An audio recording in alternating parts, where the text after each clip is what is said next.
A sick death row inmate was sent to the prison's medical room, vomiting continuously as he walked. The female doctor quickly approached to check on him. She saw that the inmate was convulsing with veins bulging all over his face, and even the blood he coughed up was black. Having been a doctor for many years, she had never encountered such symptoms. Helpless, she could only pull the curtain and let nature take its course. Soon, the man passed away due to his worsening condition and went straight to heaven. The female doctor hurriedly called for an assistant to wrap the body in a body bag, intending to deal with it the next day. However, in the middle of the night, Tacy was suddenly awakened by a strange noise. Following the sound, she was shocked to see the dead inmate come back to life, gnawing on the patient in the bed. Tacy was stunned by the scene and was about to scream for help. But suddenly, a hand covered her mouth. It was the old prison guard. He signaled for her to stay silent and quietly guided her away. Even though they tried to move as silently as possible, they were still discovered. One patient suddenly went wild, convulsing uncontrollably, and the zombie lifted its head, spotting the two of them. The old guard quickly grabbed Tacy and ran, managing to shut the door just in time before the zombie could catch up.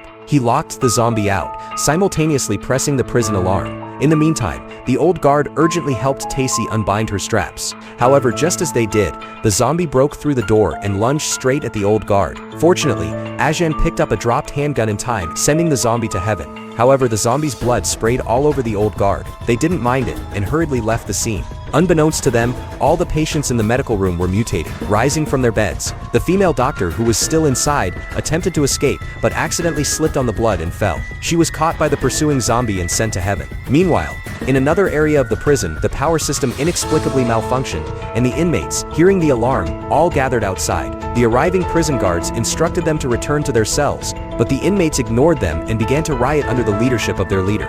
Just as the situation was at a standoff, a terrifying growl suddenly echoed from the end of the corridor. This scared the guards, and they cautiously moved forward. However, one of the prisoners was suddenly dragged into the darkness. A guard, frightened, quickly reloaded, but the next second, he was pulled into the cell, followed by a scream.